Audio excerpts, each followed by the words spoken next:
Hey everybody, it's Jimmy Smith, Ryan Moody, our MMA show. Look, more Podbeaners we have to thank. TPN D316, GDR NDF, and SINDRE 0805. Thank you so much. We so appreciate it. We have a card coming up from Moscow, Russia, which means an early morning, but some extra content. Ryan, tell them all about it. I don't think it's that early, Jimmy. It's like 11 a.m. What are you talking about? Oh, yeah. Psst. For UFC, that's nothing. Yeah, I mean, it's not like it's before you watch. 2 in the morning. I mean, I'll deal with it much better than I'll deal with like the Chinese cards or the China cards that come in like way early. But what we're going to do, we promised, we alluded to, that's what we do here. We allude to things and then we deliver things. We alluded to the fact that we would try to get more content out. So what we are going to do, in addition to the podcast that you're already getting, we are going to have a main event only breakdown immediately following the card. So I believe the card is at 2 p.m. Eastern Standard Time. Right? We should have done a little bit more research. It's during the day. That's what matters. It's during the day. So here's the thing. Here's what you can know for sure. Whenever this event goes off, and it's going to be sometime Saturday, we know this for a fact. When the main event concludes, you can begin to hit refresh on Jimmy's YouTube channel. While you're waiting, there's a plethora of other MMA videos of the highest quality there for you to enjoy. And then shortly afterwards, we'll have a breakdown of the main event. Exactly. Right? Jimmy, are we on? There we go. That's exactly, we have committed 100% we are doing it. It's exactly how we drew it up, except in my mind, when we drew it up, we knew the time the fight was going to start. But regardless. Can't get everything. You can't always hit a home run. Sometimes you got to, sacrifice fly. So anyway, UFC Fight Night. These are going to be the funnest names ever. Magomedsharipov versus Calvin Kattar. You know, I'm going to just come out and say it. When we initially looked at this card, I wasn't all that excited. But as I went through it, I became more and more excited. So, your first fight is Shamil Gamzatov versus Carlson Abreu. Abreu is coming off the upset of Sam Alvey. When I went back and looked at some of his fights, he really tends to leave himself vulnerable at range. He works on takedowns and carries to kind of nullify those weaknesses. I don't know enough about Gamzatov after such a long layoff here. That's my only concern with him. He is the much more well-rounded fighter, but I think all this time off we've seen in the past has really impacted fighters. And, you know, when you go back and look at it, I still think Sam Alvey is not an elite fighter, but he's better than an average fighter. So I think that win means a lot more to me going into this event when I'm comparing these two, and I think that you will see Abreu get the win here. It's certainly possible, but Gamzatov, one thing he does have, he is the harder hitter. He has an awkward clinching kind of style, well-rounded ground game, but doesn't always put weight on people and hold them there when he should. This might come down to the little mistakes. And as you said with the layoff, kind of who has the simpler style? Who gets into it easier? Who settles down a little bit faster? Who gets into their comfort zone quicker? Because neither guy has a lot of main card, big fight experience. It's about overcoming things like nerves early. So it might be all about the intangibles. Who gets a tiny little stylistic advantage? I don't see a whole lot on paper separating these two fighters. You know, I want to take something you said there. This to me feels like a very throwback-esque card. The main event and the co-main event are relatively above average fights. They're certainly not, you know, what we continue to see as main event caliber, and the main event a rare 3-rounder here, which we'll talk about in just a moment. But this is almost like a throwback card to the UFC cards in the past, you know, where you got those two big fights and then the rest of the card for a lot of casual fans, you were like, who is this? Who is that? And then some of the names kind of pop up when you go back and try to compare their records. But really, you know, based on the fact that this is outside of the U.S. and, you know, the UFC is trying to expand globally for a very long time, it is kind of one of those cards where you look at it at face value, and it doesn't really jump off the page all that much. Keep in mind, this is also a card that's went through a lot of changes as well. Yeah, exactly. But, you know, as we've said many times, a lot of times you get the best fights out of those because fighters are trying to establish themselves. They're trying to get that that main event kind of caliber win. They want that water cooler moment. So there's a lot of motivation. And I think the main and co-main are going to be very, very exciting. Of course, we'll get to that in a minute. But when you need to assert yourself and you need to make an impression, that's when you're at your best. This is the first date for a lot of these fighters. You want to make the best impression you can, and that's a motivator. Really? Because I was going to put it in a different way. Like, this is the card that you want to strive to not be on. Like, you need to say, hey, listen, get me off this regional card, if you will, and put me on an actual fight night that's going to be on, ESPN for real, not ESPN Plus. I think you know what they say? You know what they say? Show me. Okay, you don't want to fight in Russia? You don't want to fight on... Okay. Kick some ass and show me. That's exactly what they say. So it's the same motivation. I want the hell off these kind of cards. Okay. Knock his head into the bleachers. Then we'll get you off this card. So there's the motivation for you right there, because that's exactly what the UFC brass says. Your next fight is going to be kind of an interesting one, in my opinion. Ramazan Emeev versus Anthony Rocco Martin. Rocco Martin, however you want to go about it. Here's the thing. This is a big spot for Rocco Martin, especially after a lot of people downgraded him with the loss to Damian Maia, which I don't. I actually learned a lot about him in that fight. And the fact that he didn't really, the fact that he didn't get submitted says a whole lot, I think, in and of itself. I like his striking. He is versatile, but I think he's going up against a stronger fighter. I'm a big proponent of the Sambo backgrounds. We're going to see that a couple times, obviously, on this card. But I also think that Martin should be smart enough at this point to really avoid danger. Of all the fights on this card, I think this is going to be almost a laborious fight to watch. I think you're going to see a lot of, groundwork that stalls and leads to stand-ups. And I'm really only going to go with Rocco Martin here in a situation that I know he's able to fight at a higher level, and I've seen him fight at a higher level. Actually, before the loss to Maia, he came in really on a decent 4-fight streak. Now, the one thing is, coming off the fight with Damian Maia, a fighter against whom it is very, very difficult to look good. It's very, very difficult to make that an active fight. It's very, very difficult to push the pace against Damian Maia. You kind of have to slow things down. And he wasn't able to get Maia out of his comfort zone. He wasn't able to get the fight at a pace that favored him. He was kind of stuck in the quicksand that Damian Maia drags you into. Got to remember, Damian Maia submits a lot of guys. He also wins a lot of decisions because he puts you in bad position and makes you fight at his pace and wears you down, and that's the way it goes. You're kind of stuck in this second gear. To me, that's the same way Emeev fights. He's more well-rounded of the two.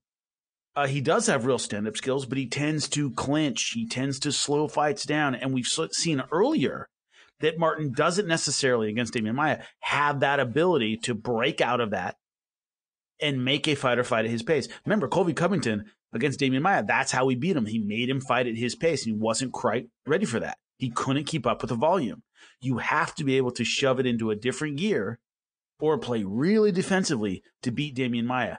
And Martin couldn't do either one of those things. He needs to have that ability against Emeev, who's very good at slowing fights down. Moving up the card, we get a first replacement fight here. Ibrahimov versus Ed Herman. Obviously, littered on this card are M1 champions, as was Emeev, so is Ibrahimov. So when I look at this fight, Ed Herman has fought in the UFC for so long, and there's so many things he does good. He does great at getting inside, really good trips, capable on the ground. He's going to go up against Guido, 24 years old, lost his UFC debut, and honestly could make all that right against Ed Herman. And yes, Ed Herman, with all that legacy of fighting, has wear and tear. It's maybe started to plague him, but actually recently, I think he started to look just as good as he has before, especially go back to the fight against, Patrick Cummings. This is also a guy, though, in my opinion, not nearly on the same level of Damian Maia, but it's hard to look good against Ed Herman. He's great volume. And, for a lot of the things that he needs to have go against him to lose this, he's going to have to give up top control. He's going to have to lose positions. And I just don't think that's going to be something when you go up against Ed Herman that's going to be easy to do. And I also think he's really going to be able to find holes, especially in a younger fighter's game, win the scrambles, defend the takedowns. I feel like this really is set up for Ed Herman to win, although it would be, I think actually, if you look at the betting odds, he may be the underdog here. I would think as an MMA purist, I would really see Ed Herman doing well in this fight. He's a slight underdog, but the thing about Ed Herman, if you remember him in the beginning of his career, which I do, never the greatest athlete anyway. You could argue that one of the reasons he's still, I think, relevant and doing well is he wasn't that fast. He wasn't super explosive. He wasn't crazy athletic.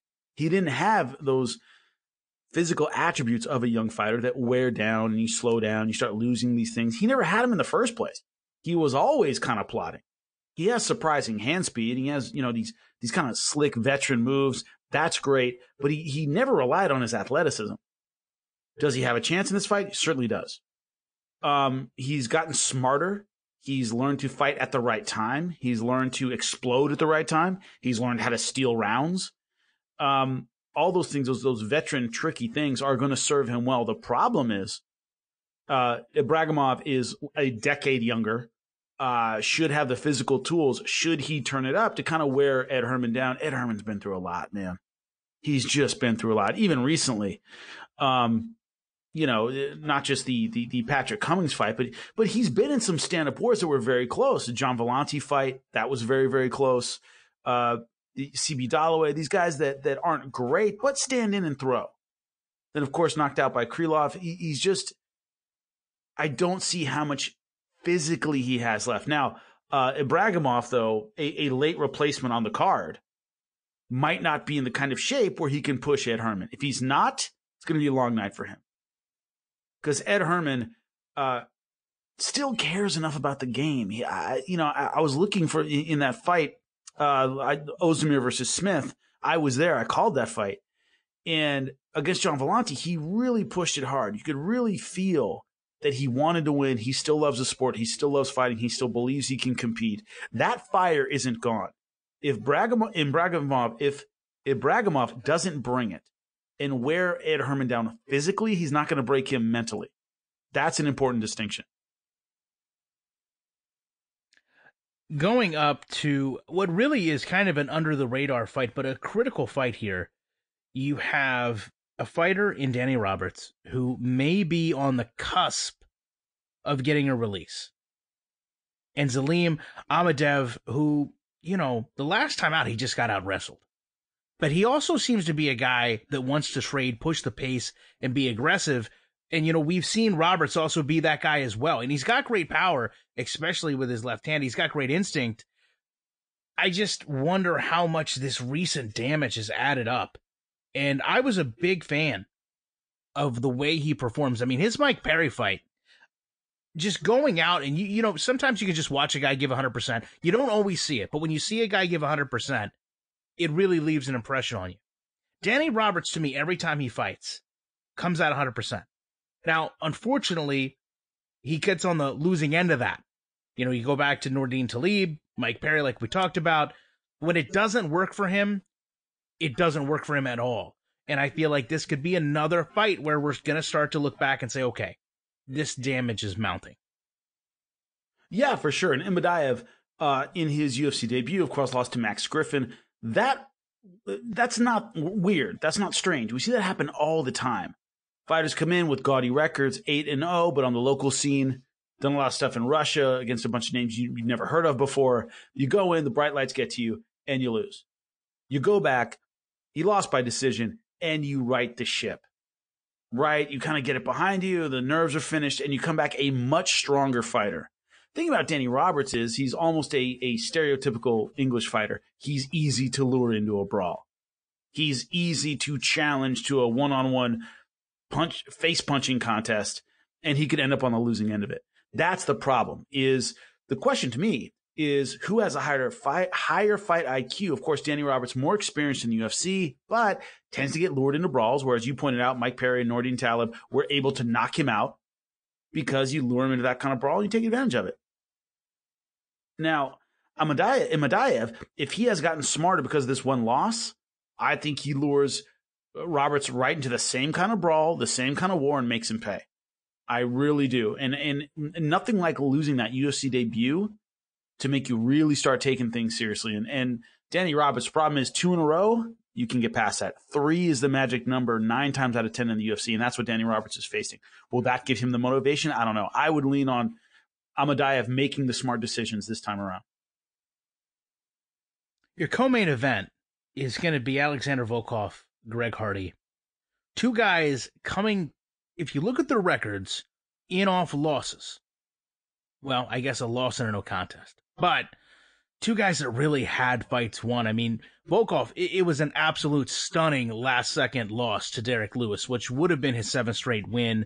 He has all the tools in the world to make Greg Hardy look as amateur as Greg Hardy could look.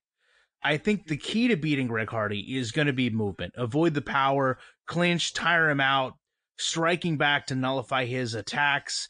I question, in a degree, maybe Hardy's chin to volume, because we haven't seen him take a lot of volume of shots.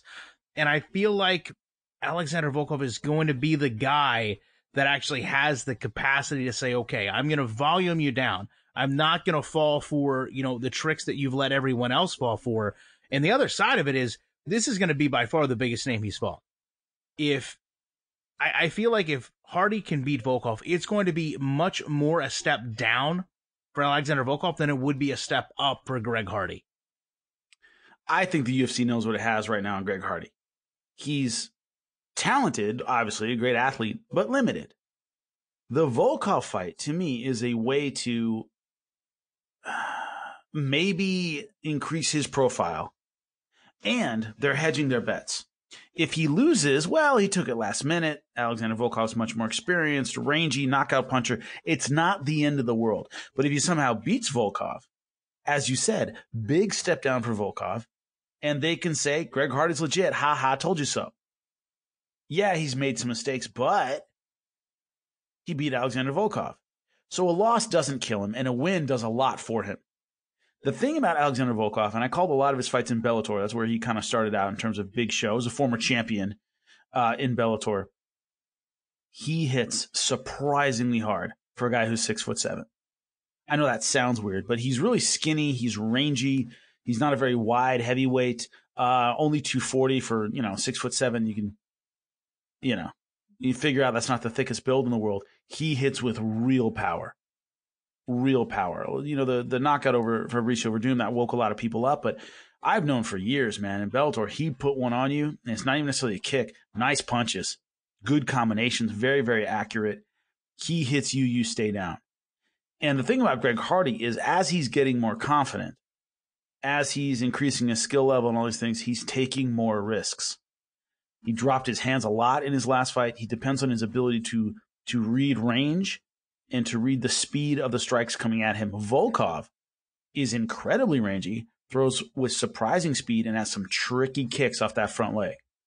So I see Hardy kind of trying to do the mugging thing, dropping his hands, thinking he's Roy Jones, and it just costs him. He isn't experienced enough to play games with an Alexander Volkov. And I don't mean play games as mugging or anything like that, but even dropping your hands, moving your head, and you have to have a tight defense against Volkov, so he can hit you at a distance you're not quite prepared for. Certainly Greg Hardy won't be prepared for it.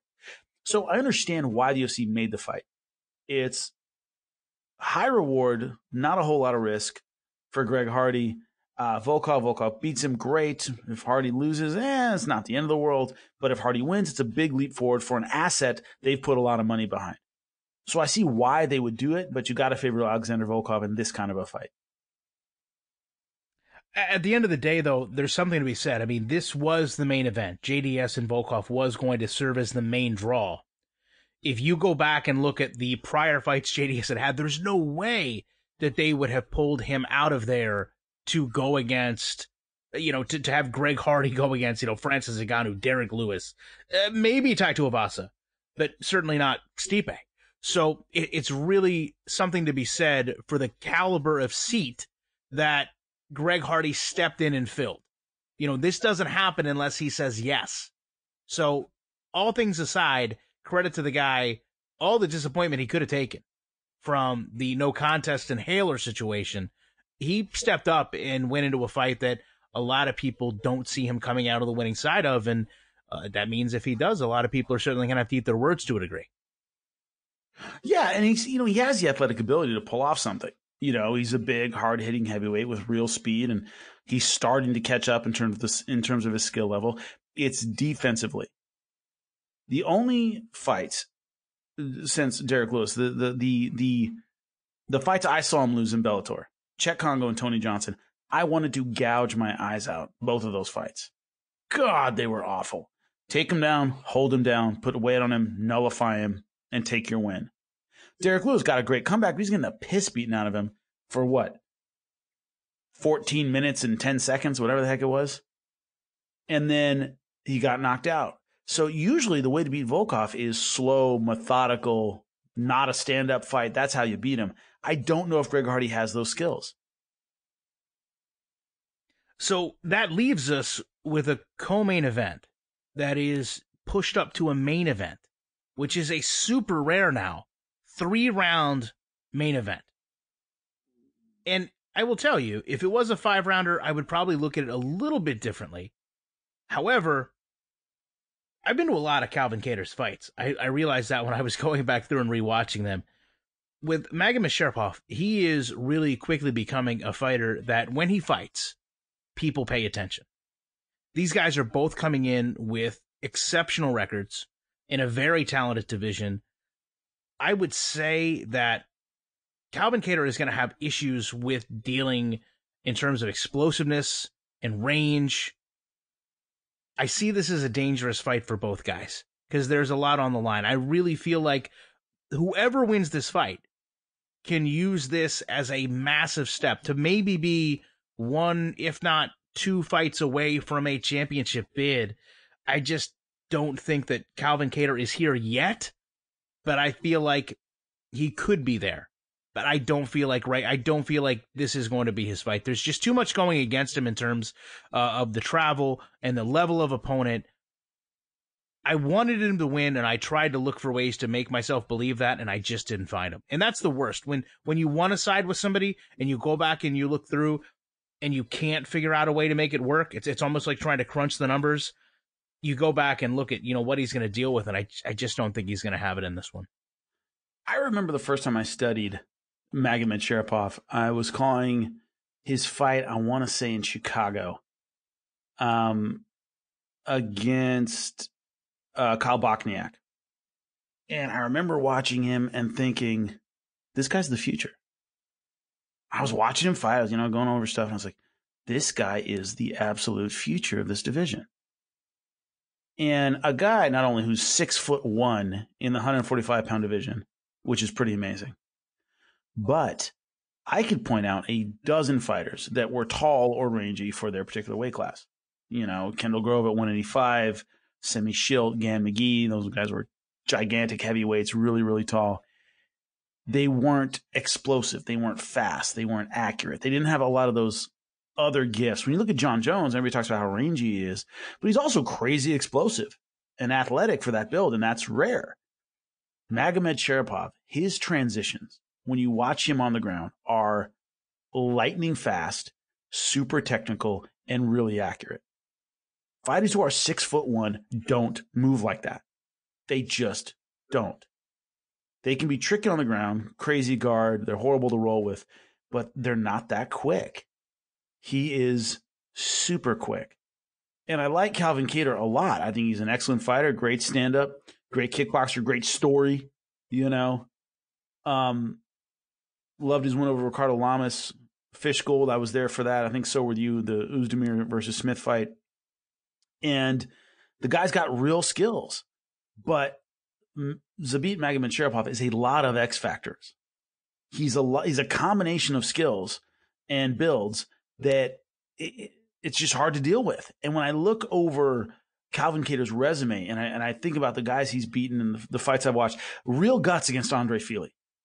All right, real guts in that fight. Shane Burgos, he was a power puncher, was supposed to knock him out. What happens? He comes back, knocks him out in the third round.